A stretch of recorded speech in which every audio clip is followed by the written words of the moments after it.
Hello and welcome to another episode of Diet Culture Can Fork Off.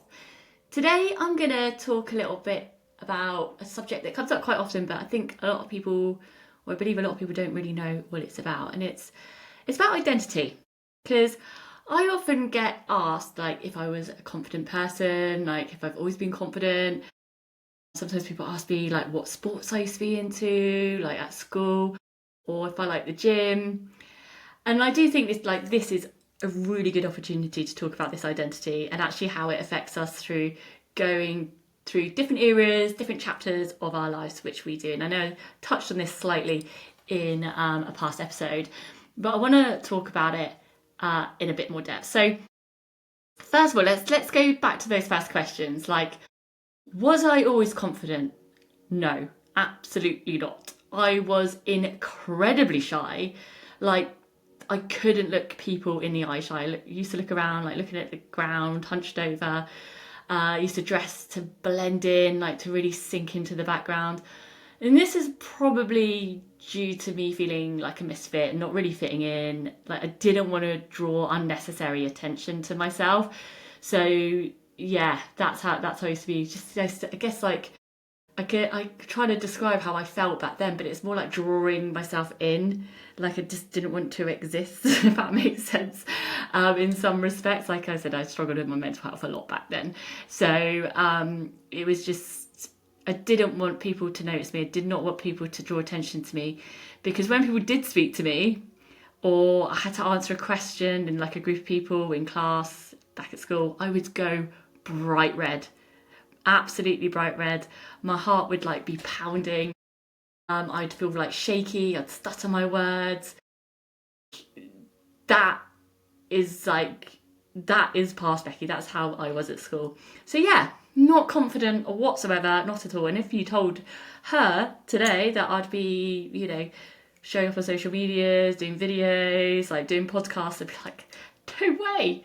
Couldn't identify with that whatsoever. So it's actually why as well, like, I do actually speak to a lot of people in my messages, and some of you out there are so worried about getting on a call and talking to people, and I absolutely get it, because I was that person, used to avoid the phone, avoid speaking, and I'd feel really anxious. I'd get start overthinking it. So I really understand like how that feels.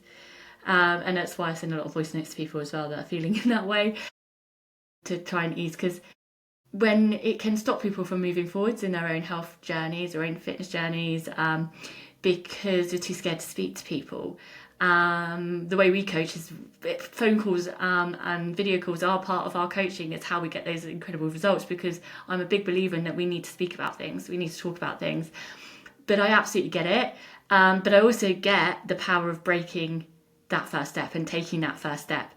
And that's because I've been there, and I wouldn't be where I am now today, confident in myself, showing up, doing these podcasts and everything, if I didn't get out of my own way and start taking those steps to break that confidence. But I have to say, like, do it in small steps. Like I say to people, I send a few voice notes if you're not comfortable with jumping on a phone call first. But to start coaching, you need to be in that space where you can jump on that call. But so that confidence, I think that's why I resonate with a lot of people that do tell me those stories, because I'm like, do you know what? I totally get it. I totally know how you feel, and I know how scary it is jumping on that phone call. But God, I remember having to put myself out there and take those first phone calls and video calls or whatever I needed to do to start moving forwards in my own journey as well. So for sport, like, as well, I'll tell you now, I avoided it, hated it. Like, at school, it was, apart from swimming, actually, I did enjoy swimming. And I was actually quite good at swimming when I was in middle school. But everything else, I absolutely hates it. And, because as well, it's always like the popular group that did well at sports, or, if I don't know if it's like they're popular so they're good at sports, or they're good at sports so they're popular. Probably the latter. But it's like, I definitely wasn't that. Definitely wasn't. Like I said, I was a bit of in the misfits kind of group. Instead, this is what I used to do. Like, instead of going to sports, me and some others, we used to like hide out in the library or the drama room, and we used to like listen to Prodigy or Nirvana. Um, like the thing is as well, like the teachers must have known this because I grew up in a very rural area. So it was only like 30 people in my middle school. So I think they must have realised a few people not turning up to these classes.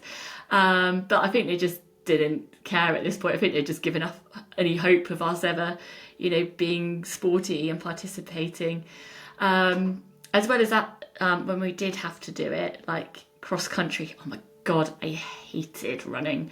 Hated cross country with a passion. But they used to do this loop around the school. And it used to come back on itself like pretty much from the end and the beginning. So we used to hide in the hedge, and then we used to wait for the group to come back around, and we'd join in at the end, make it realistic. But yeah, I was like, yeah, fuck that, I'm not running around. Just no. But yeah, I think teachers definitely just gave up on us and was just like, probably just thought we'd never amount to anything. I don't know. That's what I get in my head anyway. I think these things, we didn't try at that point. But it's just, again, I think it was very much into not fitting in, feeling unconfident in myself, not comfortable in my body, feeling a bit of a misfit. You just, all these things just add up to why you do those things. It was actually into like my mid to late 20s that I got into the gym. So it was a long time after school that, actually I had that turning point.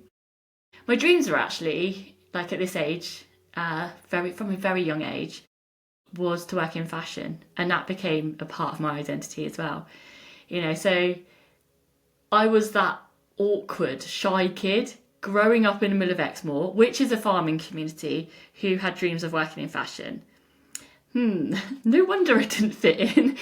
When I tell people where I grew up, people always say, like, they're like, really? Can't imagine you living there. Like, no way. That's why I couldn't wait to escape as soon as I possibly could.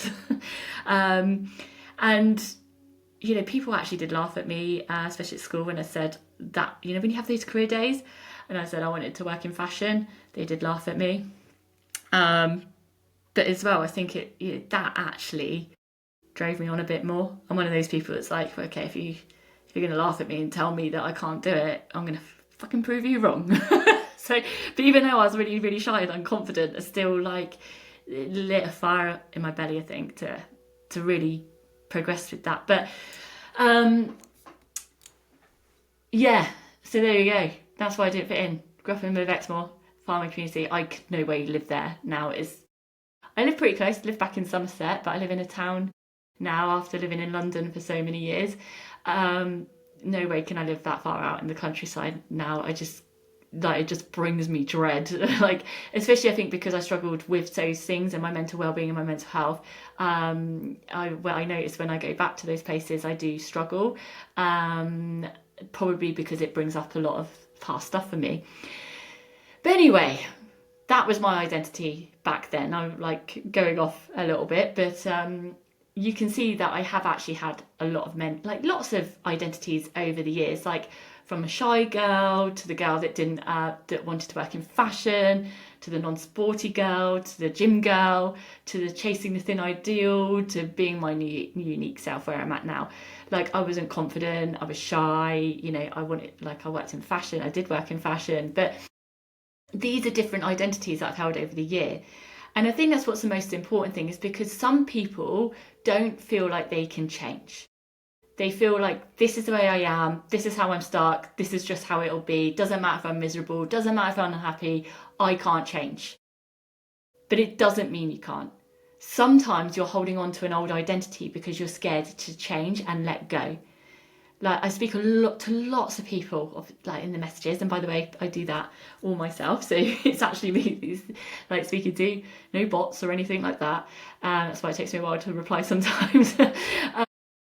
But it's a surprising amount of people actually that just give up. They say oh no, I don't want help because it's just how I am now. Or they say I think I'll just stay as I am. or I don't think I will change. And they like say, well, I'm in my 40s, 50s now, so this is just how it is. This is just life. If I haven't changed by now, then this is probably there's no point. But this, to me, ties back into limiting beliefs that I talk about. You telling yourself this narrative, these beliefs about yourself, and then you come to believe them. But it doesn't have to be this way. Don't give up on yourself. You've still got years left to live. And how do you want to show up in those years? Like, there's so many possibilities for change. But you feeling like you just giving up and being like, okay, well, this is how I'm just going to live. It's just kind of like, you're setting, what's the word? Like, you're setting it up for yourself to just be, okay, well, maybe I just will be miserable and this is how it is. Just because you're in your 40s and 50s doesn't mean that you can't make these changes now. This is the exact age group that we help. From 30s, 40s, 50s, and people are making incredible changes when they thought that they couldn't. And like, I really do, but people are scared of change. You grow attached to that old identity, that identity that you are now, and the new one is scary.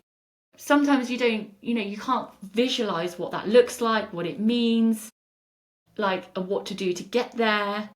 So where you are right now, it just feels comfortable. It feels familiar. And even if you are miserable and you're not enjoying life and you're swamped by guilt and shame and self-sabotage, it's still familiar. Those cycles, those diets, they're familiar, but it doesn't mean you're happy. Now, I'm not saying this is easy. And when I worked on my identity, I had to step out. When I stepped out of the fashion world, I stepped out of the being shy, being unconfident, had a very negative mindset back then as well. And looking after my health, all these things, I had to take steps out of my comfort zone. But to be honest, I did have a drive as well. I did not want to continue down the path I was on.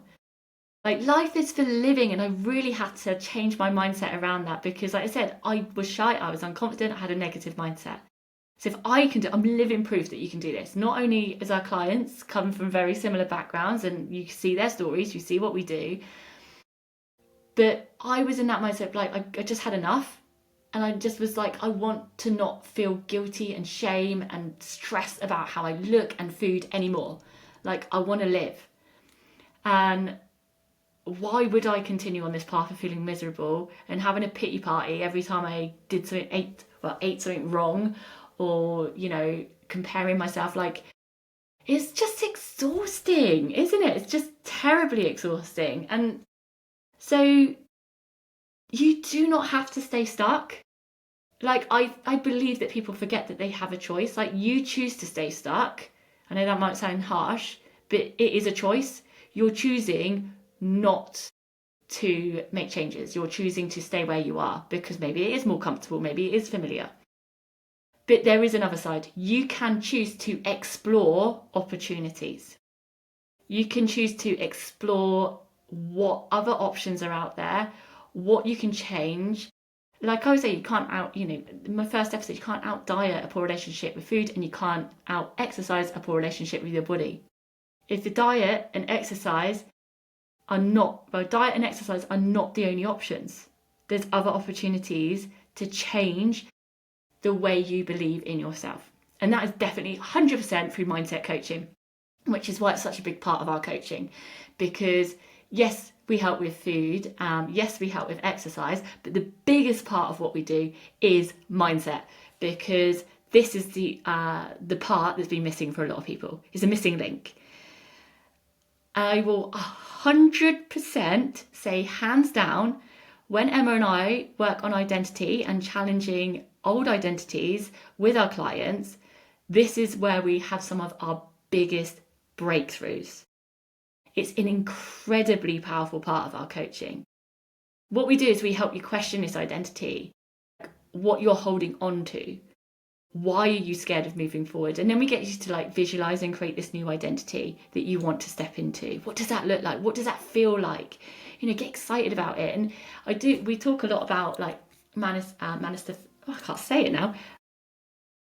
Is that right? So like visualizing, and I know people, this comes up a lot with like, the woo-woo side. I love a bit of woo-woo side as well. But the truth is, you can't just visualize and you can't just manifest things. To make them happen, you have to take the steps to get there. Yes, they 100% help because they help you take action. So visualize where you want to be and then take the action, the steps to get you there, because it won't just happen by just thinking about it. Like otherwise we'd all be like, oh, I want to win the lottery, and it would just happen, but it doesn't. You have to take the steps to make those changes. Like Sarah always say, oh, if I win the lottery and don't actually enter it, like probably a bad example, but but it's saying like, oh, look, I want that dream house, I want that dream car. Okay, well, what are you doing to get there? Working in a job that you're unhappy with, that you're not making much money, that you don't feel appreciated. Is that going to get you there? No. Oh, I want to feel free from food. I want to feel good in my body. I want to but okay, so what steps are you doing to get there?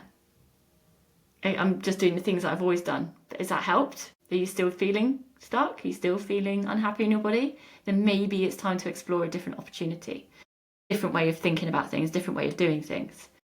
Like it's I think people get stuck in that fear of failure as well. And I know I'm going off topic a bit here as well, but they're scared of trying different things. Again, it's like clutching onto what you know, that familiar. That's why you go back to the same diets again and again and again. And I have to tell you, if you keep going back to the same diets, then they didn't work. If they worked, you wouldn't have to keep going back to them because you'd be able to do them long term. And that's what we're all about, is doing long-term sustainable changes. So going back to that identity, like I said, like we help you really visualize and create this new identity that you want to step into. Then we help with anchoring your habits to make this happen. Like I mentioned, you need to take the steps to get there. It doesn't just happen with you thinking about it. You actively need to start working towards this dream. And it's why you see like stories of our clients as well, breaking those yo-yo dieting, being consistent with exercise, stopping that all or nothing or self-sabotage thinking, because we help them create those steps. We help them visualize where they need to be, start challenging their self-talk towards it, so start helping with anchoring their habits. I cannot express how incredibly powerful this work is. So I could talk about this so much, like I honestly can, because there's so many different sides of it, so many different caveats, so many different ways of thinking about it. And that's why I love talking to each individual client. This is why we do one-to-one coaching, because we like to talk to each individual client to see what their personal struggles are, what their personal goals are, what their environment is, what, who you are, what makes you, what's around you, what you grew up with, because we coach you as a whole person. You have to take all those things into consideration, because that's going to give us a greater understanding on how to help you. So if you're interested in this type of coaching, you could probably tell it's it's more than just a nutrition guidance, it's more than just exercise. Like we step into this powerful, incredibly challenging journey around mindset, because it is challenging, but the breakthroughs are worth it. They're incredible, and you can see that from the stories from our clients. Anyway, if you are interested in our one-to-one coaching, all you need to do is click the links below this podcast, and Emma and I will love to help you step into this new identity era.